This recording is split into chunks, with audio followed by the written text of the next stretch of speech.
చిన్న నిమ్మకాయ సైజ్ అంత చింతపండు, ఎర్రగడ్డలు, పచ్చిమిరపకాయలు తీసి పెట్టుకోవాలి.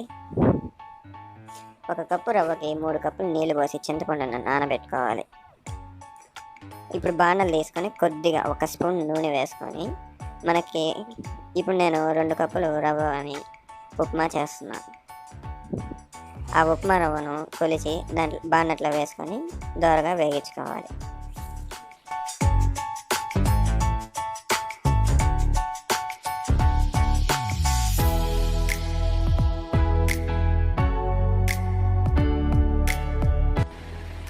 సరిపడా రవ్వ పోసుకున్న తర్వాత రవ్వని దోరగా వేయించుకోవాలి. ఈ లోపల పచ్చిమిరపకాయలు, ఎర్రగడ్డలు కట్ చేసుకున్నాయి, ఆవాలు, మిరపకాయ, పచ్చెనపప్పు, మినపప్పు వేసుకోవాలి. 1 గిన్నె తీసుకొని దాంట్లో కొంచెం నూనె పోసి ఆ పోపుని తిరగమాత రెడీ చేసుకోవాలి.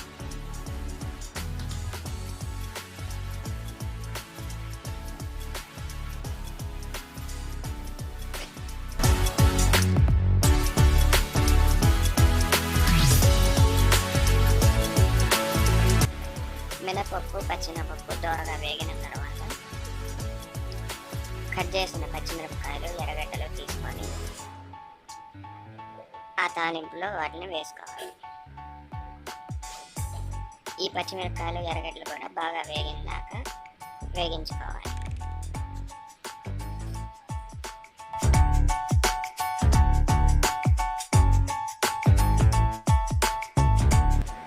పచ్చిమిరపకాయలు, ఎర్రగడ్డలు వేసుకున్న తర్వాత మనం ముందుగా తీసుకున్న చింతపండును బాగా కలుపుకోవాలి. కలుపుకున్న తర్వాత ఎర్రగడ్డలు వేగిన తర్వాత ఆ గిన్నెలో ఈ చింతపండు రసాన్ని పోయాలి. చిన్న మంట పెట్టుకొని పోయాలి. పోసిన తర్వాత ఆ రసంలో తగినంత పసుపు, తగినంత ఉప్పు వేయాలి.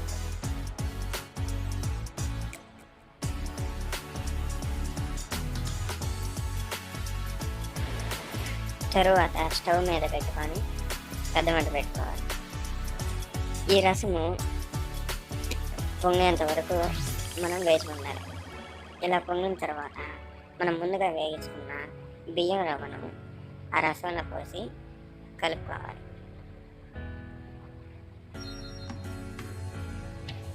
ఇలా కలపకపోతే ఉండగట్టేస్తుంది. ఉండగడితే బాగుండదు ఉప్మా.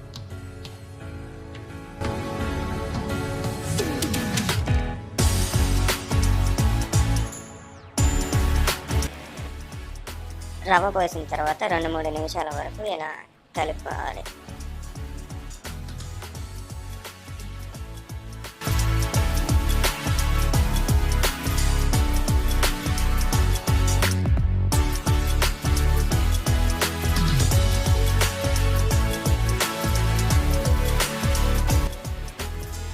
అదిగో చూడండి, ఉప్మా చాలా బాగా వచ్చింది. ఇలా ఉప్మా చేసుకుంటే చాలా బాగుంది. ముఖ్యంగా వర్షం పడేటప్పుడు ఇలా చేసుకొని తింటే చాలా బాగుంది.